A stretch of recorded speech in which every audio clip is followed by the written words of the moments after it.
Let's move to this story now. Our Human Settlements Minister Mmaloko Kubayi is in Kenya this week. She's attending the United Nations Habitat Assembly in Nairobi. It's a gathering that happens every 4 years, and this year the focus is on creating a sustainable urban future. The devastation caused by the floods in eThekwini last April are perhaps the most immediate example of the need for housing that is environmentally resilient and can withstand increasingly extreme weather patterns. Well, the Minister joins us now from Nairobi. Minister, thanks so much for joining us. I'm just wondering, if we think of climate change, I think most of us think of the April floods, which hit eThekwini particularly hard. We know that parts of the Eastern Cape were also impacted. What for you are the big lessons that we've learned about the impact of climate change on how and where we build our homes? Good evening to you and your viewers at home. I think the first thing for me is how we build in terms of where we put our settlements. Previously, because we would not have had the level of rains and the storms that we have seen, people would have been comfortable to stay anywhere and put themselves, because we would not have the level that we saw last year. But also in terms of our spatial planning, if you look at global community, whether you go to countries where the floods are more prone, you'd find that their stormwater drainage are designed differently to what we have. So it speaks to our planning as we do building settlements, but also being able to have the type of houses that will be able to assist when there are floods, so that when the house collapses, it doesn't kill people. That's why you'd find in other countries, they no longer build with brick and mortar. They try and build with they utilize innovative building technologies, so that they are able to preserve lives. So those are some of the things that we learn as we go, and also in response to what we are doing. And you know that with the 1st of April, we did take a decision that when we respond to disasters as the department, because the turnaround time has to be quicker, and it has to be efficient, effective in terms of costs, the time we do, but also durable for people. And that's why we have taken the decision to implement innovative building technologies. So give me some examples. I mean, I know that one of the issues is, and this has been sort of a plan, but it hasn't always worked very well, but it's solar panels on roofs of houses built by government. Is that something that's actively being incorporated into the planning for new homes? Yes, we have taken a decision that 1st of April, all the new projects that we have in the human settlement space, we will put solar panels in response to assisting the country in mitigating again the emissions, but secondly as well ensuring that houses, because these are indigent houses, so it responds to two ways.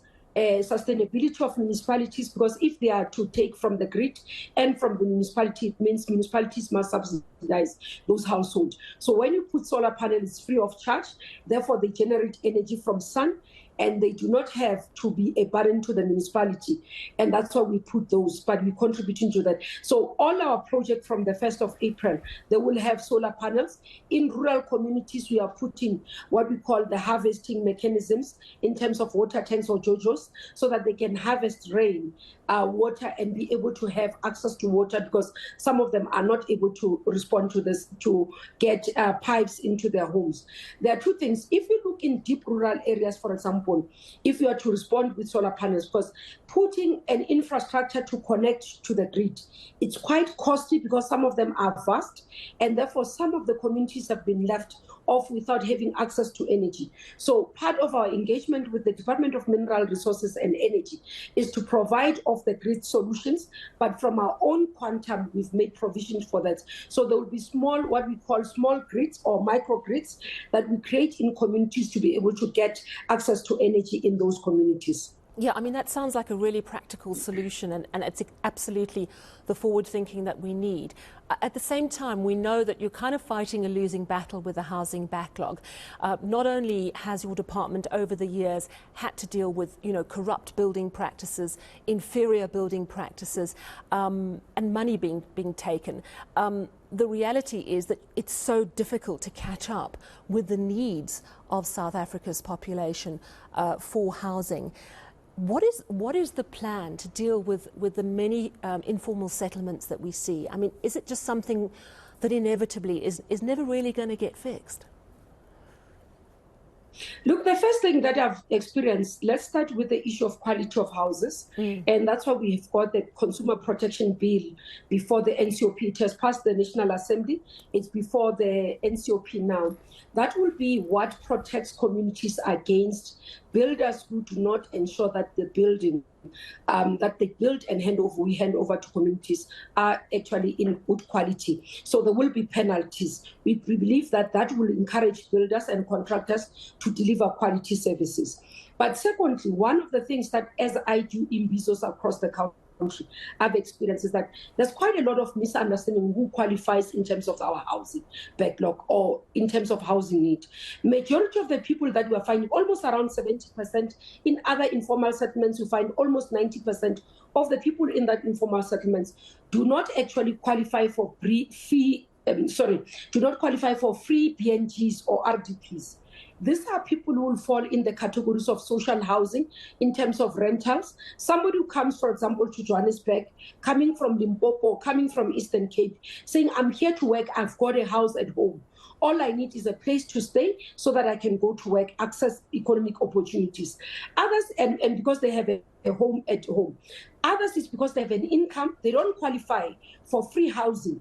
Therefore, they can be able to fall within the gap market. And this is where we provide for free, what we call first home financing.